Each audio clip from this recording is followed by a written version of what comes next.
Hello.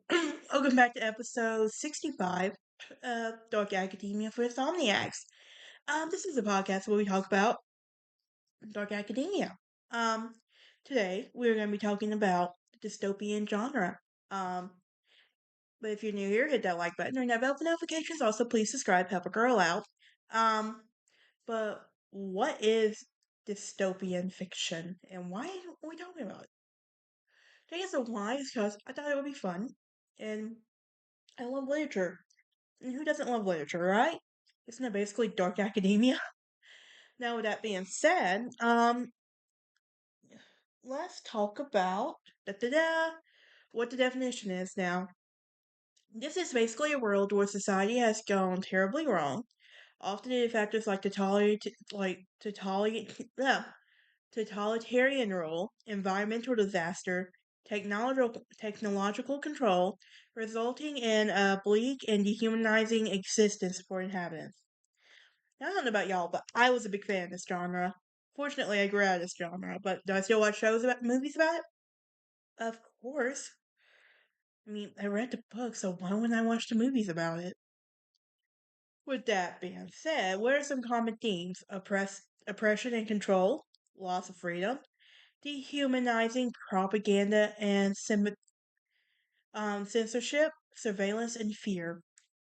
What are some great examples? Well, there's there's 1984 by George Orwell, Brave New World by Aldous Huxley, Fahrenheit 451 by Ray Bradbury, The Handmaid's Tale by Margaret Atwood, and of course, The Hunger Games, Suzanne Collins.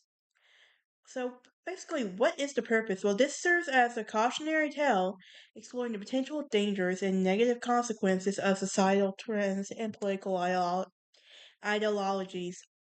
Um, Now, what is a dystopia? Well, this is an imaginal world where society and people have led rich, dehumanizing, fearful lives. It is an imagined place where people in which everything unpleasant or bad is typically totalitarian or environmentally degraded one.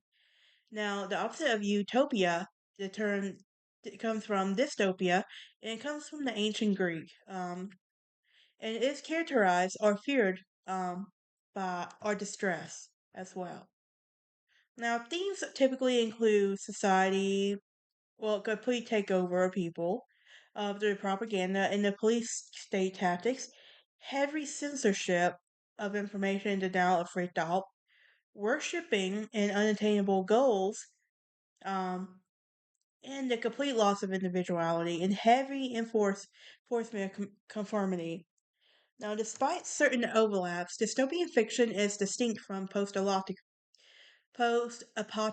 fiction. In the undesirable society. Um,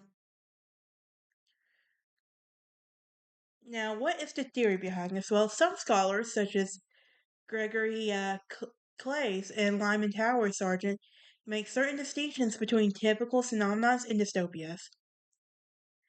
Now, some of these are anti-utopias, which is an attempt to implement various concepts of utopia.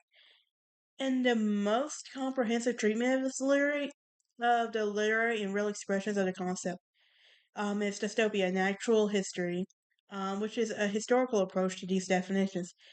Okay, and there's a psychological approach that is also favored as well.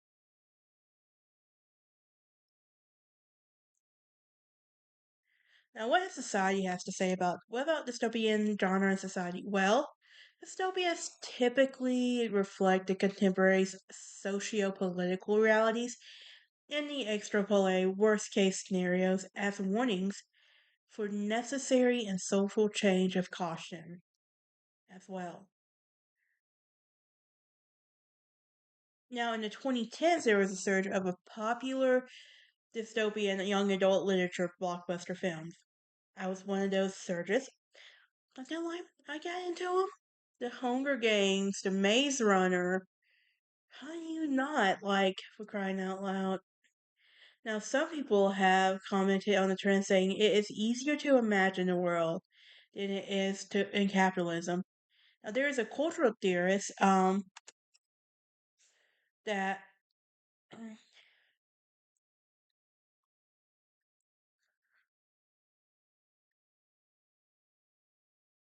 um there is a cultural theorist by the name of Mark and created by the name of Mark Fisher who identified the praises in compromising the capital realism and the pursuit of widespread of the not only capitalism in all, saying is there basically an alternative? Now we basically grow up in a world where it's part of a conversation all the time. Um, but yes, what are some common themes? That let's talk about that. Politics is one of them. And you can see this in When the Sleeper Wakes by H.G. Wells. This principle is basically the root of the fictional utopias, and idealistic of principles and positive consequences for inhabitants. Now, dystopias are often found with pessimistic views of the ruling class or government that is brutal and unbearing. And situations are depicted in novels such as We, Parable of the Sawyer, Darkness at Noon, 1984, and Brave New World. Even The Handmaid's Tale is a dystopia. Now, how is this? Now, what about the economic situation now? Well, the economic structures of dystopian societies and literature and other media have many variations, as the economy relates directly to the elements of depicting the source of oppression. Now, there are several archetypes societies to follow. A theme of dichotomy of planned economies versus free market economies, which and another example is reflected in Rollerball. Now, some dystopias, such as 1984, feature black markets with good or dangerous, difficult to attain characters. Now, how is class shown? Well, in dystopian fiction, frequently draws a stark contrast between the privileges of the ruling and the ruling class and the dreary existence of the working class. Um, what about in family? Well, some dystopias, such as Brave New World, and Fahrenheit 451, have irradiated the family is to be kept from reestablishing itself into social situations. Now, how does religion play a part in this? Well, in dystopias, religious groups may have a role in the oppressed or the oppressor. One of the earliest examples is going to be Lord of the World, about a futuristic where Marxists and Freemasons are led by Antichrist. Now, what about the identity? Well, in the Russian novel um, it was first published in 1921. People are permitted to live out in the public view twice a week for 1 hour and only referred to as numbers instead of names. Now, as far as violence goes, violence is prevalent in many dystopias, often in the form of war, but also urban crimes. Nature is also seen as and is commonly in the urban and frequently isolate characters from all contact with the natural world. Even if science and technology is seen, um, and it's contrary to a technologically utopian lens, which views technology as a beneficial in addition to the aspects of humanity as well.